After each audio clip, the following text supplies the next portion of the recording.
isso.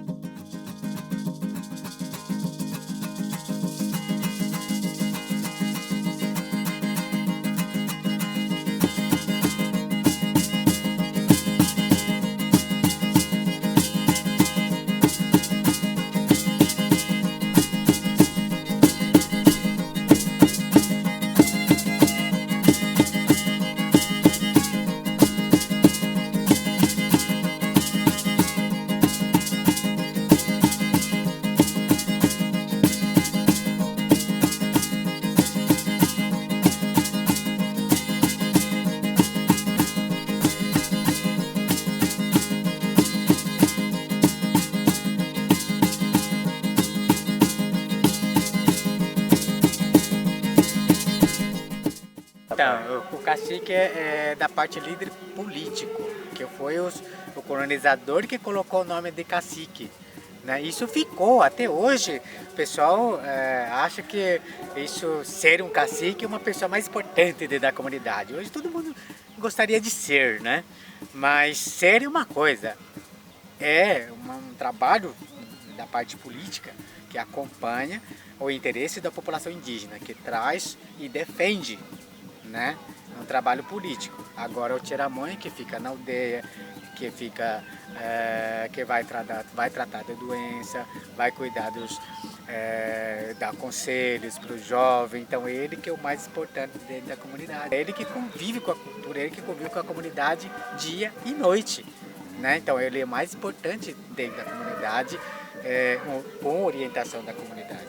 Né? O cacique é líder político. Por que líder político? Porque ele vai para Brasília, ele vai procurar defender nos olhos da parte política, né? Que é demarcação, educação, saúde.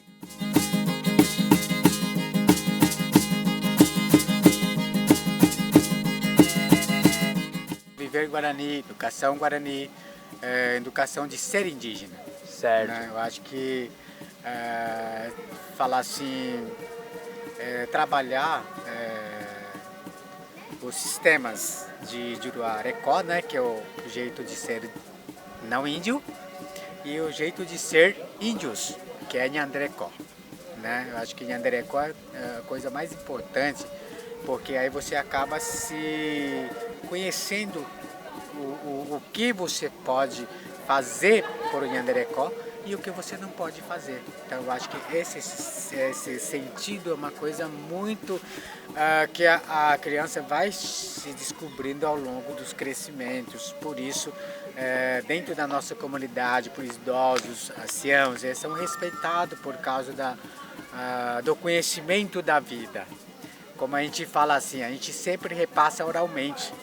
Não tem esse sentido de livros, né? Não adianta você fazer um livro que os índios não vai ler, né? Não tem costume disso, né? Porque a gente já tem costume e já é vivido assim de passar oralmente geração a geração, né? Até hoje a gente eu vim recebendo isso, até hoje eu tento repassar aquilo que eu recebi dos mais velhos, né? Então, só que você conhecendo, aí você começa a se projetar de que sentido é trabalhar, né? De que sentido você vai ser também o sábio dentro da comunidade, que você possa contribuir no crescimento das crianças dentro da comunidade. E no seu descobrir Guarani, você foca numa área que você gosta mais, que você, por exemplo, ou a caça, ou a agricultura, ou fazer artesanato, ou construção? Sim, sim. Também nós, indígenas, sempre trabalhamos em coletivos. Né? Então, esse é o sentido do coletividade. Coletivo é práticos, né? Porque muitos hoje, né, se perde essa realidade de viver uma comunidade. Né? Por causa da escola, a influência da escola, ela traz muito esses alunos dizer assim, eu tenho o direito de não trabalhar. Só que ele tem que saber que ele não é o Juruá, ele é indígena. Então, qual é o sistema, qual é o jeito de ser indígena? Então, ele tem que descobrir a ser. Não adianta ele descobrir. Por isso que eu estou falando, em educação diferenciada, ela tem que ser diferenciada. Né? Diferenciado de como? Né? Você trabalhar histórias, você levar a cachoeira, respeitar a cachoeira, cemitério da aldeia, né? São os pontos que ele tem que descobrir quais são as importâncias dentro da comunidade, né? Dentro da comunidade, o que é importante de conhecimento? Ser o pajé. Então, o título mais importante dentro da comunidade é ser pajé, o trabalho do pajé, né? Só que isso não é escolhido, é dom, né? Então, para a gente descobrir quem tem dom, a gente tem que trazer para casa de reza. Ele tem que praticar o conhecimento do pajé para que a gente tenha outro pajé. Agora, se a gente não praticar, a gente não trabalhar, quando você vai descobrir que você tem outro pajé? Né? E quando a gente tem o pajé, quando eles se forem, quem vai ficar no lugar? Então, meu nome é Edson, e sou a professora aqui da Escola Tchelo Baiacuaí, que fica aqui na aldeia Silveira. Então, quando eu vim para cá, para essa aldeia, eu estava no 8º ano, né? Então, quando eu conheci essa escola aqui, a gente não tinha ainda uma sala de informática e tinha um refeitório, mas era de outro jeito, né? E a gente também tinha poucos funcionários que ajudavam aqui na escola, né? E até agora a gente ainda precisa de funcionários na escola. A nossa escola agora ele funciona com dois órgãos superiores, né? Que é o Estado e o Municipal. Essa escola atende de 3 a 12 anos no fundamental infantil, que é da pré-escola até o 5º ano do Fundamental 1. Porque o Estado atende os alunos entre 13 a 18 anos, né? que é o Fundamental 2 e até o ensino médio completo. Então, eu comecei a estudar aqui nessa escola no 8º ano, quando eu tinha acho que uns 16, 17 anos. Antigamente, quando eu comecei a estudar aqui, essa escola ainda era vinculada à Praia de Boracéia, né, que é outro município. Aí ainda não tinha a história do EJA, né, que agora já tem o EJA também, que é dos adultos continuarem estudando, aquele que parou muito tempo também. Eu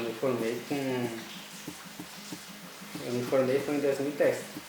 Eu comecei aqui, acho que foi em 2006.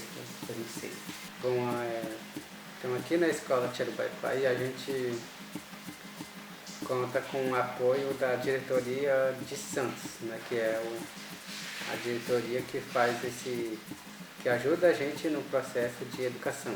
Né? Eles sempre vêm uma vez por semana para estar fazendo essa formação de curso, né, ou preparatório para fazer plano de aula. Né? Então eles dão o apoio para a gente, para os professores, que a gente, para os professores que não são formados ainda. Né?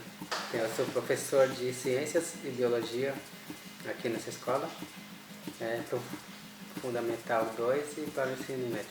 Ciências é para de 14 a 16 anos.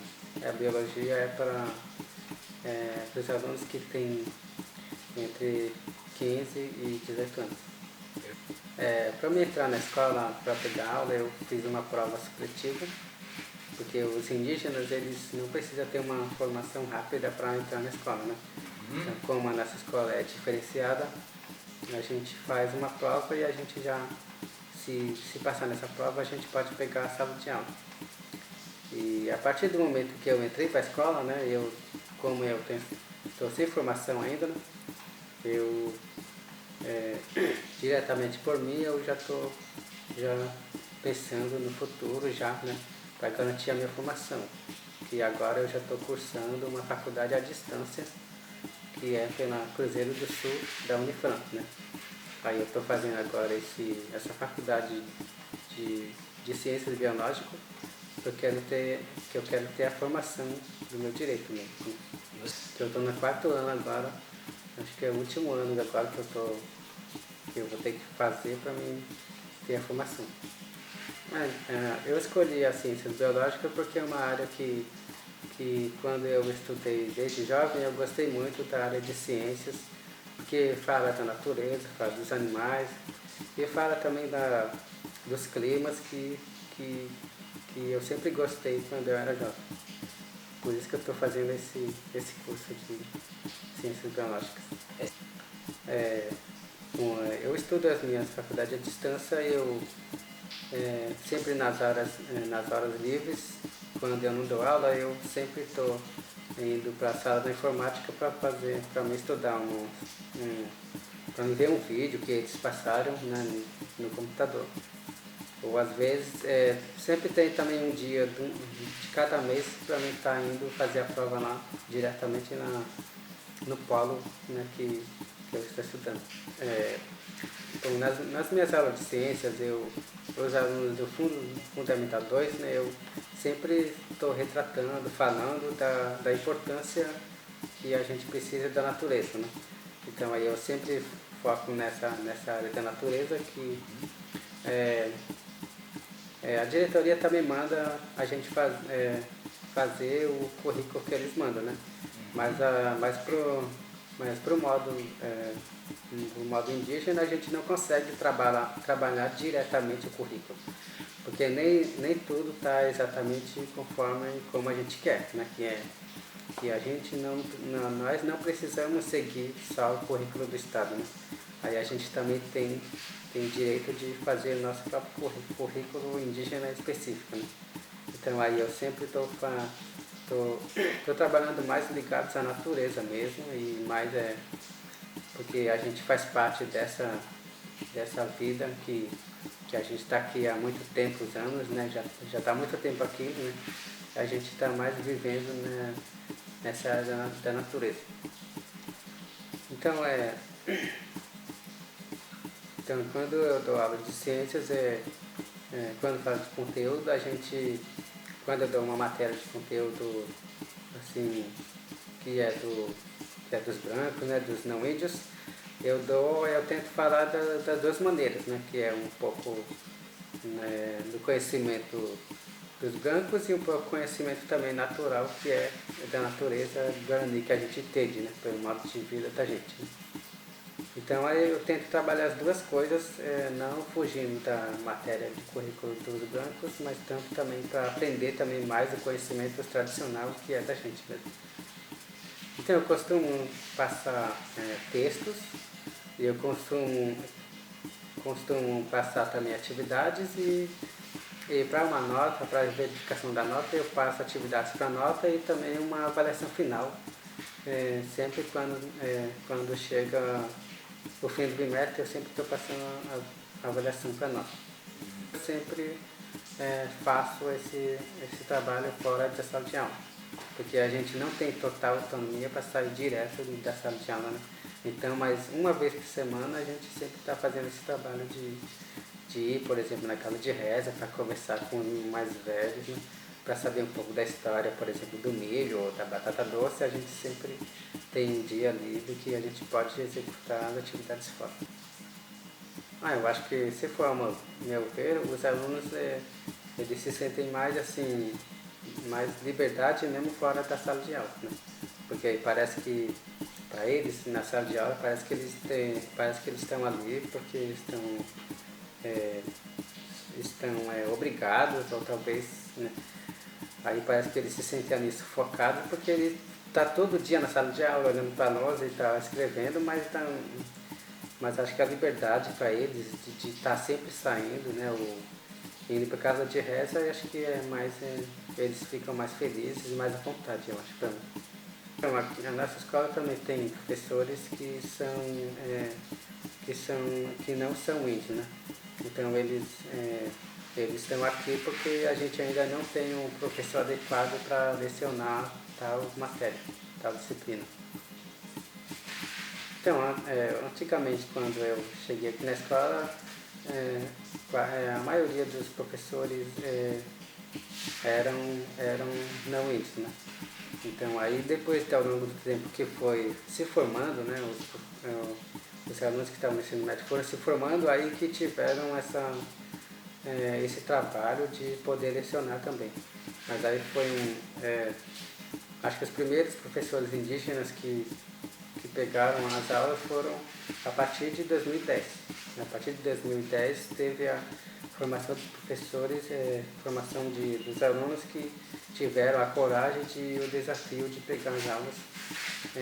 Então, a partir de 2010 que teve a maioria dos professores que pegaram, aí foram os professores indígenas. Aí a maioria dos professores brancos já saíram e foi para outras escolas. Eu lembro que quando eu estudei no ensino médio, aí tinha só 2 professores que eram indígenas, né? Mas como a gente tinha um pensamento, já sabia, já entendia, né, como que eram as matérias, né? Aí a gente já não via tanta diferença, mas a gente já via a importância das matérias. Como professor, a gente pode falar com os alunos na língua ou também na língua portuguesa, né? Que a gente tem essa liberdade, né? A gente não é assim, obrigado só a falar em português. Então, quando eu lecionei a primeira vez, né, as primeiras dificuldades foi de adaptação primeiro, né? Como que eu ia poder falar com os alunos, ou de que jeito, de que forma eu vou começar uma aula, por exemplo. Então, a minha primeira dificuldade foi quando eu entrei na sala de aula. E agora que eu já tenho mais experiência, eu acho que a dificuldade agora é de relacionamento com os alunos agora, né? Que tem alguns alunos que são mais chatinhos, outros que são mais brincadeiras, né? Mas tem vários alunos que é bem dedicado mesmo, que para mim agora já estou conseguindo manter os alunos em ordem, né? Quando eu tenho caso assim, de problemas com os alunos, né, primeiro a gente fala primeiro o responsável da escola é o diretor, né? A gente comunica a ele, mas ele faz uma chamada para a família para comparecer à escola para resolver o problema daquele aluno. Então, o diretor, ele é vice, né? Então, atual, o nome dele é Fernando, né? Então, aí ele é um não índio. Como a gente tem esse problema de ter um indígena de vice-diretor, aí a gente tem esse vice-diretor. Quando a gente recebeu a sala de informática, chegaram 10 computadores, né? Aí como ficaram um tempo sem uso e sem manutenção, aí ficaram com defeito, né? Aí agora para o nosso uso só funciona 3 computadores. Somente? Então aí os computadores que a gente usa, né, que são 3, mas mesmo assim a gente falta alguns aparelhinhos para poder mexer no computador, né? Que a gente precisa de mouse e teclado, está todos com defeitos. E só um que dá para usar totalmente, que está pegando tudo em ordem ainda, né? A gente tinha um projetor que era do município, mas aí depois de um tempo sumiu e a gente não encontrou mais. Só o projetor também, a tela a gente não tinha. Então aqui eu penso que aqui na área onde a gente está, né, localizado em Rio Silveira, acho que eu penso que essa área é uma reserva, né, uma reserva indígena que tem várias matas, tem uma floresta tropical, né, tropical mesmo, né? Então e para os povos indígenas daqui, né, que são Tupi-Guarani e Guarani também junto, né? Então a gente entende que essas são as matas que fazem parte dos parques de São Paulo, né? Que é uma Mata Atlântica, floresta tropical também que está em conjunto, né? E para a gente para os Guarani, essa floresta é muito importante porque é aí que está toda a vida das espécies, até as próprias vidas dos próprios índios também que viviam antigamente, né, nessas áreas do litoral, né, que antigamente, lá em 500 atrás, viviam os tupiniquins aqui em Betioga, né, e que dali que nasceram todo o processo de continuação da população indígena, né, e até agora, então, acho que essa mata tropical para a gente é muito importante, porque os espíritos da floresta, espíritos dos animais, que é dali que vem a força para os povos indígenas da etnia Tupi-Guarani daqui de Rio Silveira. Acho que por isso que para nós é muito importante ressaltar essa parte da natureza, porque é dali que vem a força para a gente continuar vivendo, para manter os nossos espíritos fortemente. Então, sobre esse assunto de quando a gente vai na casa de reza, né, a gente sempre procura perguntar para os mais velhos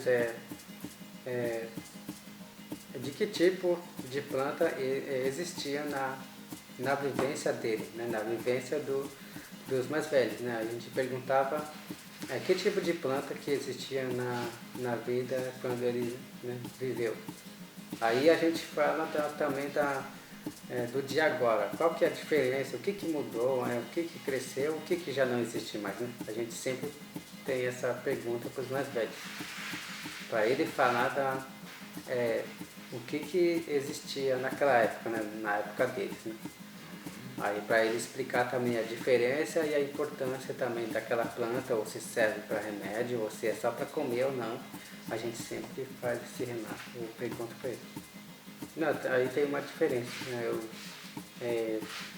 Nas minhas aulas de ciência eu sempre falo de plantas naturais, assim, que é de alimentos, são tipo milho, mandioca, que serve, né, que são plantas só de alimentação, né? Agora, no ensino médio, aí é lá que eu abordo os que são plantas que servem como remédio. Aí lá eu faço toda essa explicação de remédios tradicionais que existem na cultura indígena Tupi-Guarani.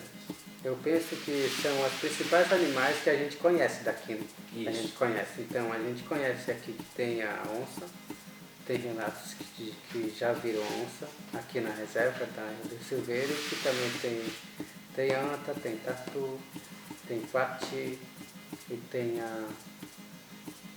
tem mais alguns também que tem preguiça também, né? Depois tem a raposa. Acho que esses são os principais, né? Acho que em relação às cobras, a gente acho que todo animal tem o seu papel no ecossistema, né? Então, acho que a cobra ele representa uma tipo um perigo, né? Ao ver do povo guarani. Acho que ao ver ele representa um perigo, porque as cobras que existiam mais assim aqui, existe a jararaca, mais comum aqui na aldeia, que a gente tem sempre, na época das cobras, a gente sempre quase vê todos os dias uma jararaca. Então, pelo que eu entendo, essa cobra jararaca, ele oferece perigo, né? Porque ele tem um veneno que se você for mordido por ela, eu não sei quanto tempo que leva, né, para absorver, né? Mas oferece perigo sim. Aí a cobra, essa cobra jararaca, a gente, pelo que eu sei, nós temos que matar essa cobra. Então nós temos que matar porque se você não mata, ele pode até ir embora, mas depois no outro dia você vai ver de novo uma cobra. Quando está próximo da casa, isso, né? Mais ou menos assim.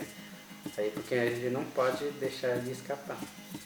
Perfeito. Ou você pode espantar ela, mas com calma, assim. Então o meu sonho para uma escola seria uma escola diferenciada, totalmente diferenciada e ter um currículo específico indígena na escola. E acho que também uma escola que eu queria também seria como se todos os funcionários, todos os trabalhadores envolvidos na escola, todos seriam indígenas. Acho que para mim mais é isso. E também acho que um local de escola poderia ter um local também de fazer várias atividades em relacionamento à cultura. Que teria uma área só para fazer atividades culturais, né, e uma outras.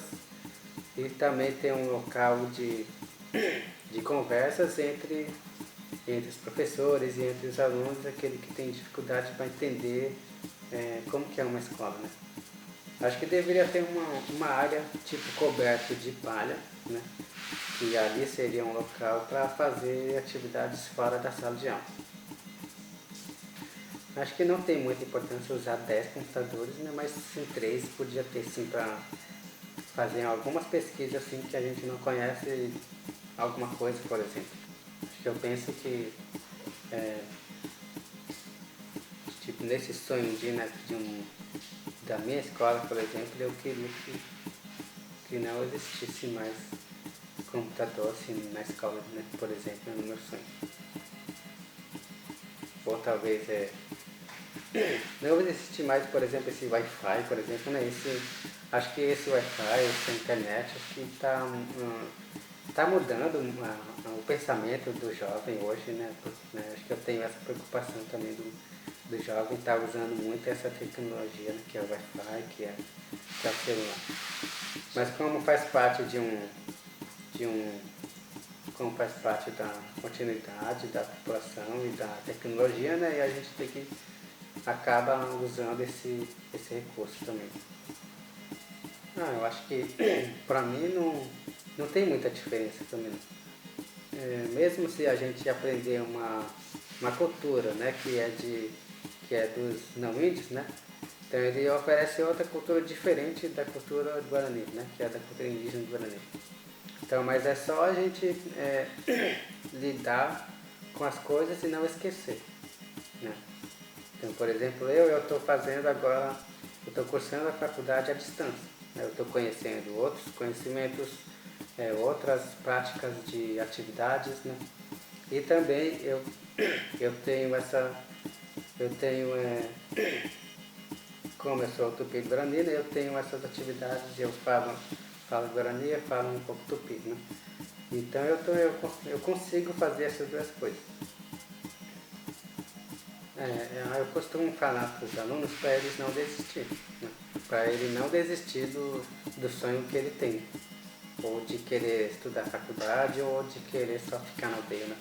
Então eu falo para eles que eles mesmos têm que dar o melhor deles para conseguir o que ele quer, né? Mesmo, né? Então aí é ele que vai decidir se ele quer crescer ou quer continuar vivendo assim aqui na aldeia, ou, né?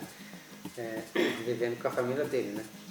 Então, mas eu sempre falo que ele tem que buscar algum conhecimento para poder futuramente criar essa família, né? Porque agora está tudo difícil, né?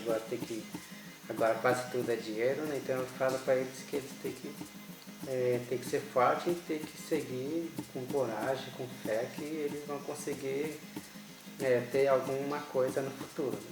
Que é conseguir, não sei o que ele quer, né?